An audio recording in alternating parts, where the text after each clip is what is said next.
Welcome back to the channel and welcome to something that's probably going to be not a series, but hey, it might end up being something or might be in a different name. But welcome to the channel, and this is going to be Before I Go Wrong, UFC Fight Night Home versus Viera edition, or UFC Vegas 55 edition, Home versus Viera. So before I go wrong, so this kind of be a case of a little preventive. So like try to get a filler and see where my head is. Get some opinions back or maybe some intel back, or try to gather some intel from you, the viewers, commenters, other cappers, etc. But really, this is going to be just me laying out all my picks basically. Currently, this is not my set in stone picks, but where my head is currently at, and like quick, like real quick, but in like maybe saying where I could go wrong with this pick, or if my this pick is to go wrong, why it might go wrong, and like I said, assess these picks. So first one, Leach Reed versus Sam Hughes, women's strawweight division. With this one, like let's read Sam Hughes, like really, like I said, I feel like in her last fight, she fought a woman, Stella Nunes, doesn't have the best takedown defense. Outside that, she struggled in the UFC. She don't really have no real great area. I feel like at least I feel like a Stella Nunes outside the first round just got tired, got flat footed, and became hittable. And Sam Hughes is simply outworked and also was able to slip into takedowns. I feel like Elise Reeves is the better technical grappler here. Wrestling, I don't know exactly the lean there, but I don't think Sam Hughes' wrestling is all that great to begin with. And striking wise, I feel like Elise Reed is a more polished striker in this one. So I feel like probably a decision victory for Elise Reed. I don't think it's going to be an easy fight at all. I think it's very competitive. So I feel like maybe the smart money here will probably be a decision, probably. Because not like Sam Hughes has necessarily been getting stopped. Well, she got stopped by Teacher Torres, but that's a fighter that has experience, has fought the best people in the competition. I mean, some of the best people in there. With Elise Reed still on the downer side. I feel like a finish could be in there. Maybe even I'd say over 1.5. That'd probably be the smart money. I feel like a stop may materialize, but it will be late. But so probably over 1.5, probably the smartest bet you can make here. So I'm talking betting, I'm talking picks, but yeah, that's as far as that one. At least Reed in that one. But I guess if I do go wrong, I said at least Reed had never really exactly proven her wrestling defense necessarily. Like she got taken down 3 times in the last fight. So that's something I feel like Sam Hughes might be able to exploit if the fight does go the opposite of that. And then, yeah, the wrestling could be a case. That's where I feel like potentially, because we still got to see some more from that. Sam Hughes isn't the best. That could potentially be an avenue. And I feel like that's if to go wrong, it might be in the wrestling department. The next fight we had Chase Hooper versus Felipe Kolaris. Right now, Hooper is a dog, and I'm liking Chase Hooper a little bit. Neither of these guys have had super great UFC careers to start just yet. They both kind of have similar issues. Not the greatest strikers, but solid grapplers. So kind of struggle to get it where they can thrive at in most cases. Kolaris has been able to grit out one decision victory that probably still should have leaned against him, just off heart and endurance, like basically like getting dropped and just keep coming like a zombie and just making a fight. You got like a takedown too. And outside that one, he had like maybe one other fight where he would just out grapple another grappler. But against some maybe more well-rounded fighters, Kolaris has struggled to get it to the mat or get it where he can get at. And it's really been a punching bag. One thing I will say for Felipe Kolaris is his durability is not to be questioned right now. The man has been in a lot of fights, took a lot of beatings, or been in a good number of fights, took a good number of beatings, and never gave up and just stayed in there. So hard to stop the guy. Chase Hooper not particularly a great stoppage anyway, so and I feel like his grappling solid enough that I feel like he keeping this fight. So fight goes the distance, or it should be a solid bet, very solid bet, or again over 1.5, or maybe even try to stretch it over 2.5 or something, over 2.5. But fight could definitely see is going to decision. I feel like Chase Hooper is a little bit younger, and I feel like he's been doing his things necessarily to work on his striking. I feel like his striking is definitely worse than Kolaris, so grappling, could be a little bit lean either way. Maybe probably really lean Kolaris in the grappling. Striking wise, lean Kolaris as well, but it's a little bit of a reach pick with Hooper based on his youth and the fact that I think he got like a 2 or 3 inch height advantage, got a little bit of reach advantage. And also, I feel like he's been putting in the work. He's been going to gyms, training with like Stephen Wonderboy Thompson, trying to train with striking. We don't know how much that could affect. So, like, it's a reach pick because you don't exactly know. It's not like we went out there and see him have a fight where he's shown improvements in striking. We have not seen it yet. Still, a question mark. And this is a chance for him to potentially show some growth in that thing. So, kind of betting on potential. And that's not really the greatest betting option or the best picking option, but I like it enough, like a very tight matchup. And it's not like I said, neither of these guys are the greatest strikers, so it really could just come down to who pushes the highest pace. And I feel like Hooper could potentially push a higher pace. So close enough fight, similar strengths and weaknesses. I feel like so it is. No matter technique, kind of at times go out the window, and this comes down to who wants it more. And I feel like who were making those little improvements in striking and just finding a higher work rate, he win. But another case could be like who was struggling to get takedowns, striking, like had not really ever shown to be that great. Kolaris was technically shown. Neither guy looked like great strikers, but Kolaris had looked like he's older, more seasoned, he has experience, and like I said, in those areas he has shown to be stronger. In grappling, has shown to be stronger in striking, and it was a case where I leaned to potential, which is never the greatest pick all the time. I'm saying he's doing the right things, but until you see it, that's not really the greatest thing to pick on. Like something you probably take as a note in a fight, then later on, now you can say I've seen it, and now I can have confidence in it. But that's that pick. Martinez versus Vince Morales, or Jonathan Martinez versus Vince Morales. Right here, I'm liking Martinez. I think he's just a more solid fighter and also a better track record. I worry about his chin. And, anybody can get caught with a shot and be out. I feel like Morales definitely has the power to tag him. I feel like Martinez is faster, sharper, more tools on the feet, and has shown like that more consistently. And I like that consistency. That's basically it. But I guess the thing is, at this point, maybe look a little bit more to Mr. Morales. Like at this given point, I say I could have studied, but like he really was. It's not a whole lot to really study about Mr. Morales. That's the thing, is he still is very much this mystery fact. Like I still want to see more from him because I have not seen enough to my liking. I've seen more with Martinez, but I guess the thing will be, if this does go wrong, I have not seen as much of Morales to make is confident is a pick on him or good enough of a gauge on him for his strengths or weaknesses. His grappling at times, I feel like that was a clear weakness in his game at times. I'm not saying it's wrestling, but like his submission grappling was a weaker area. And this is not a submission grappling fight necessarily. It's going to fight, I feel like, highly likely going to play on his feet. But yeah, I can't really draw too much about Morales, maybe at a higher level, but at this level, I feel like it's not like Martinez is night and day above Martin. Like that's still very close in skill. I feel. I just feel like Martinez is just better. That's simply that right now. Then the next fight we have in the lightweight division, Omar Morales versus Uros Medic, and I was leaning a little bit more Medic in here, but when I really look at his record, who has he really beat? Everybody, he has not fought or beat. I mean, he has not beaten anyone good. But then, like other thing, let's say we lost to Jalen Turner, who's really looking very, very good right now and really coming into his own. So it's a case that Uros Medic got shown where he really ranks. I mean, he did get shown where he really ranked, but did he really get exposed necessarily? Or is this that Jalen Turner is just that good right now? I feel like a lot of it is Jalen Turner is just that good. But ultimately, still, Uros Medic still is very much a one-dimensional fighter. And Omar Morales has fought better guys. I don't like his age, though. He's like 37. I don't like his age, but it's tight enough matchup. And Omar Morales, I feel like, should be the matchup on the striking. Maybe not. I feel like Uros Medic would still be the better striker, but I feel like Omar Morales got that other area where he can wrestle, where I feel like Medic, his best chance is really just a strike. That's all he could do is strike. So another one of these fighters that has questionable grappling or really like a question mark on the grappling. I feel like Morales can look to exploit that. Whether it be a fight where he potentially gets a stoppage or just grinds out a smart decision, I feel like it's in Morales' hands being the more well-rounded fighter in a semi-tight question mark matchup.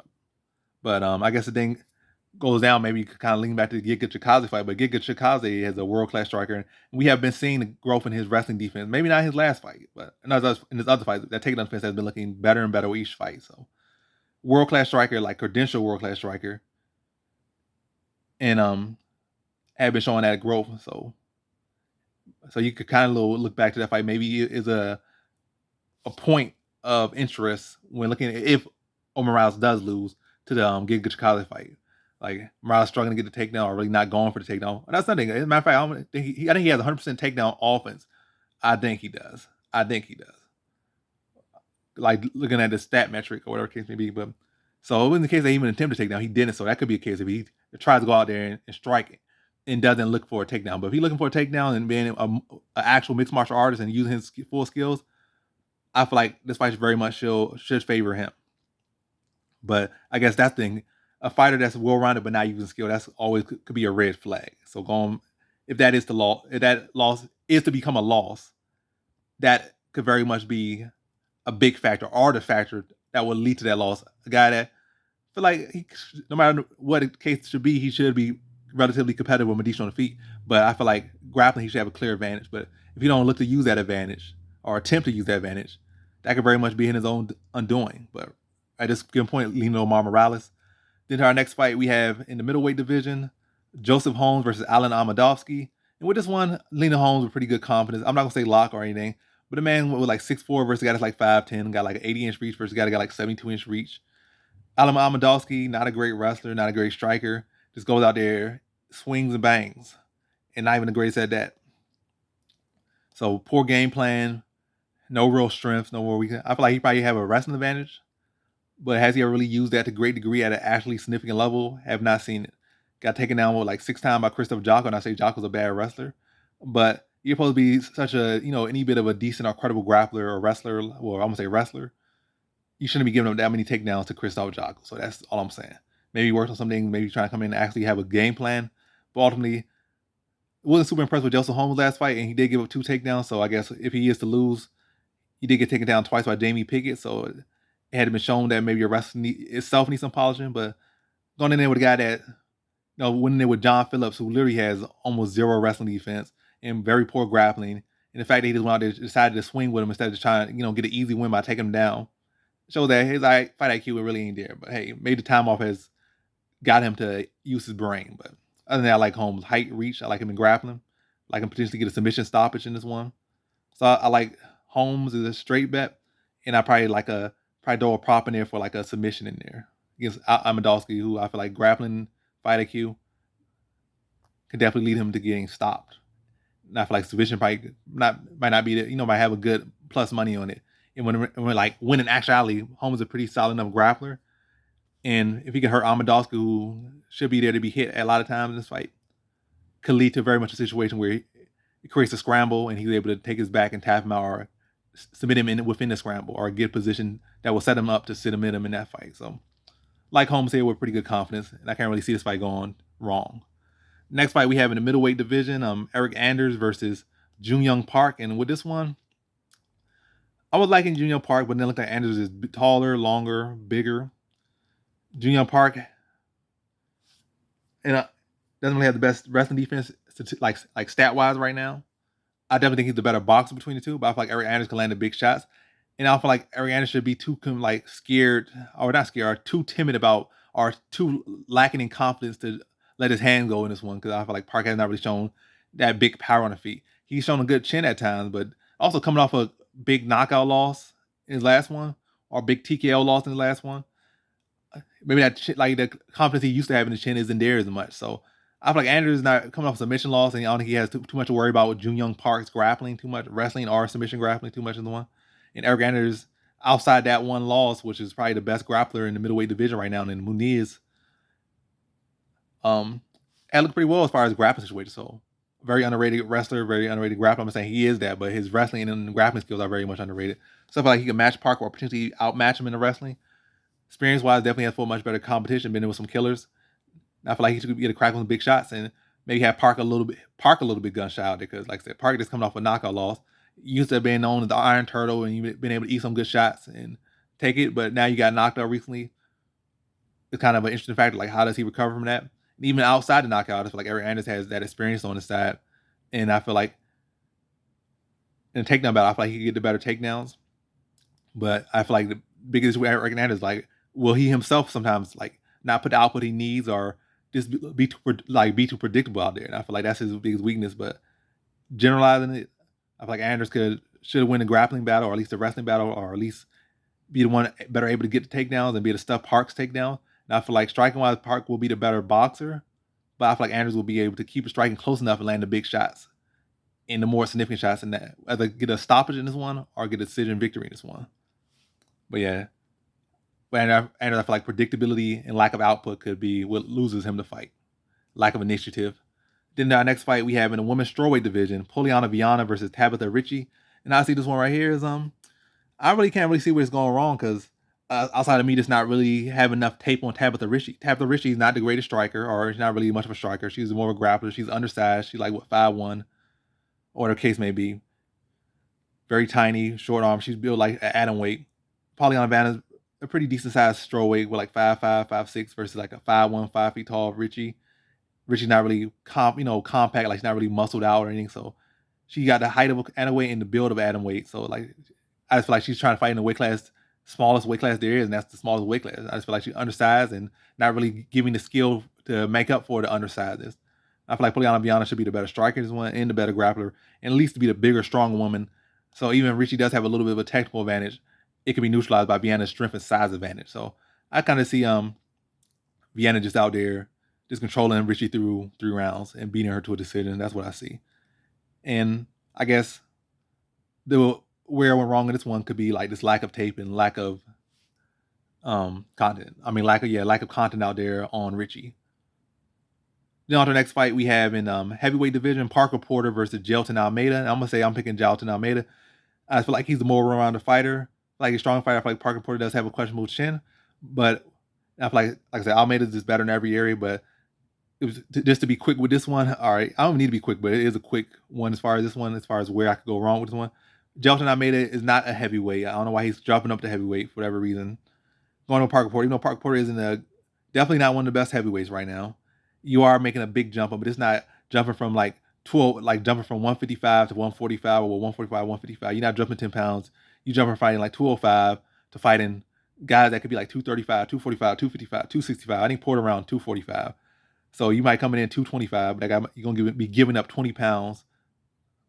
And that's like not really the best thing.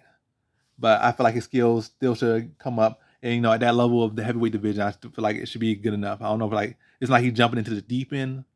He's jumping to the lower end for whatever reason. I guess just to have a fight, just stay active. And I can see him like hurting Porter and tapping him out. I just want to see. Matter of fact, I'm going to say TKO, probably like a second round TKO or something. And just like dominated him in this one.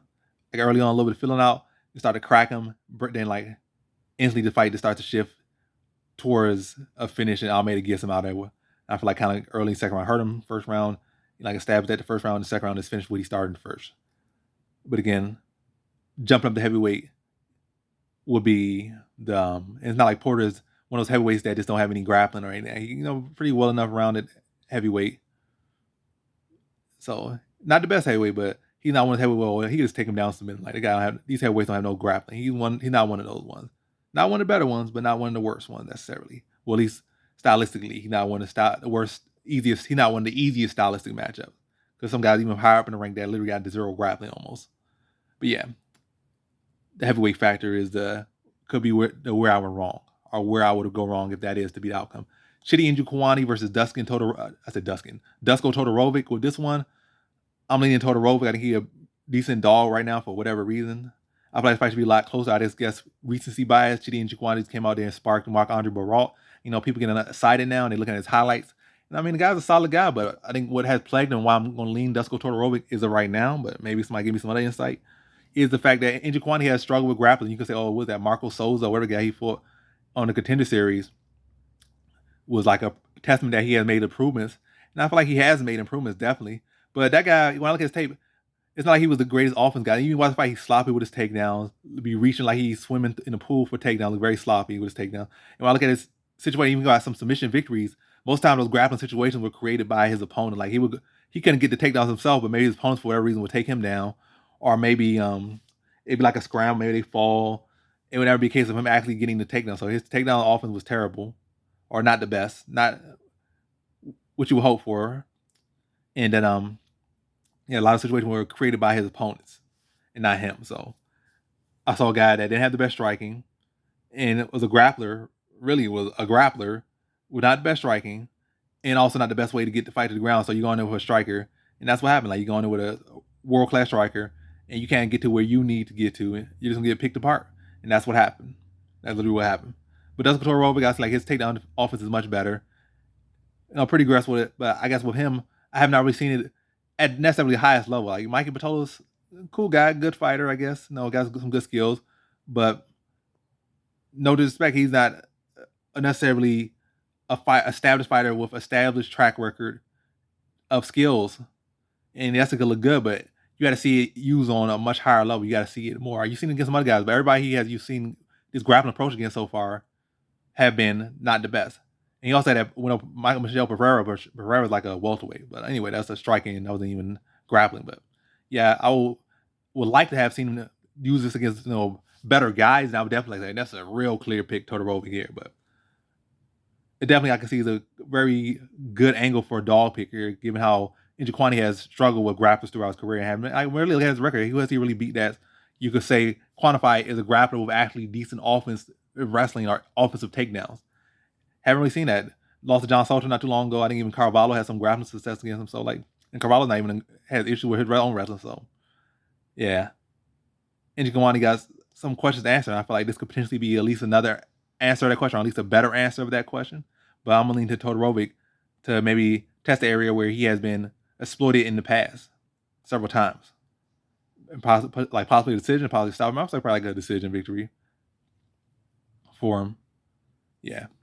The next one we have Ponzinibbio versus Michel Pereira. I feel like very much momentum here. I like Pereira's momentum right now. Ponzinibbio, with best win has been Miguel Beza since he returned and got sparked by Ji Liang in his return. I think he beat Miguel Beza in a very close fight that could have went the other way easily.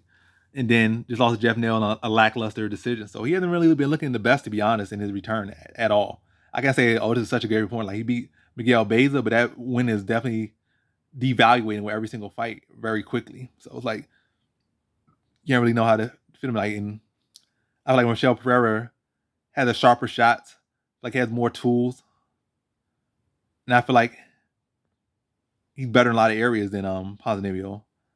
I feel like if Ponzinibbio can potentially put a pace on, but I don't know, Ponzinibbio hasn't really been putting that pace necessarily. Like, he's been getting active at times, but he hasn't really been putting on a crazy pace since he's been back. It's like he's been looking like a little bit of a shell of his former self. So I just feel like this will be a fight where Michel Pereira just been active, been looking good, been getting better every performance. I do worry about him a little bit late, but I think Pereira could potentially get him out there early. I feel like he could potentially get him out early.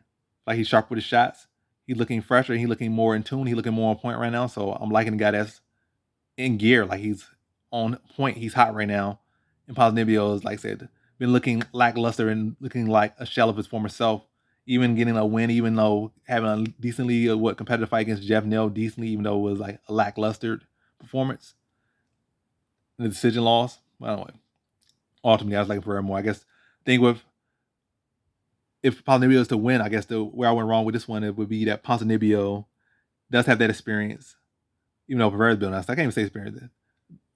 Pereira got a lot of fights, so I can't even say experience, but maybe, I don't know. I really can't say where he would necessarily lose. I guess the thing will be if he's able to extend him late. Pereira has had cardio issues, or maybe Pereira goes back and just try to be too flashy. That could be something. Or maybe Pereira doesn't do the best with pressure. That would be it. Pressure. If Ponzinibbio was able to early on establish pressure and keep down Pereira and make him uncomfortable, and either maybe just beat him to a decision that way and just establish a pattern early with the pressure, or be able to capitalize on that pressure late. Like, you establish early but capitalize on late, and maybe Pereira still wins those early rounds, but now you got him tired, and then you win like that second half of the second round, and you stop him in third, or you win the third, and now you win a close decision over him, or potentially putting away in that third round when he's tired, and now you just breaking him down, and he's just So I guess pressure would be where I went wrong with that one, if that is to go wrong. And now to the main event we have in women's bantamweight division, Holly Holm versus Caitlin Viera. And with this one, going home with pretty good confidence.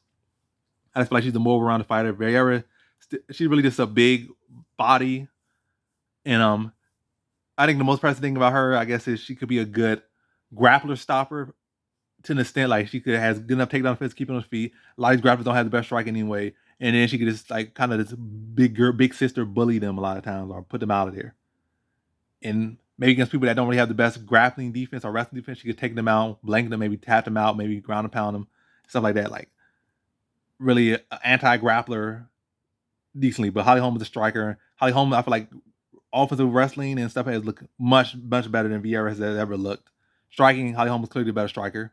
So I guess where I potentially go wrong with this one, that age-wise for Holly Holm, in the fact that Holly Holm in the past, I guess all the way back, dating back to Miesha Tate, I think outside that the Miesha Tate fight, she hasn't had really a poor grappling performance since the Miesha Tate fight. She hasn't.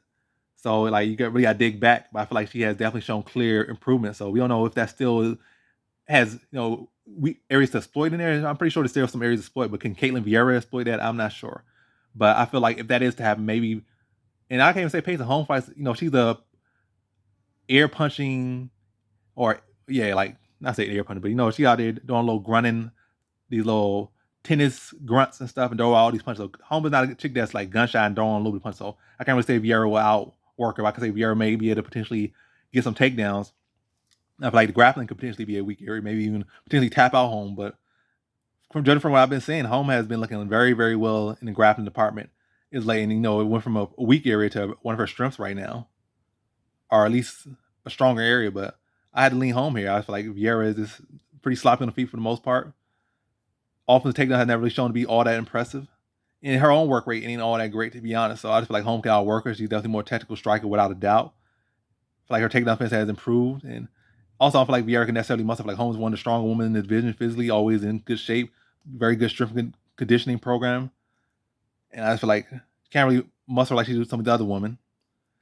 Holmes' movement is too good, and Viera is too flat-footed and stiff and sloppy. So I feel like Holmes could dance on her.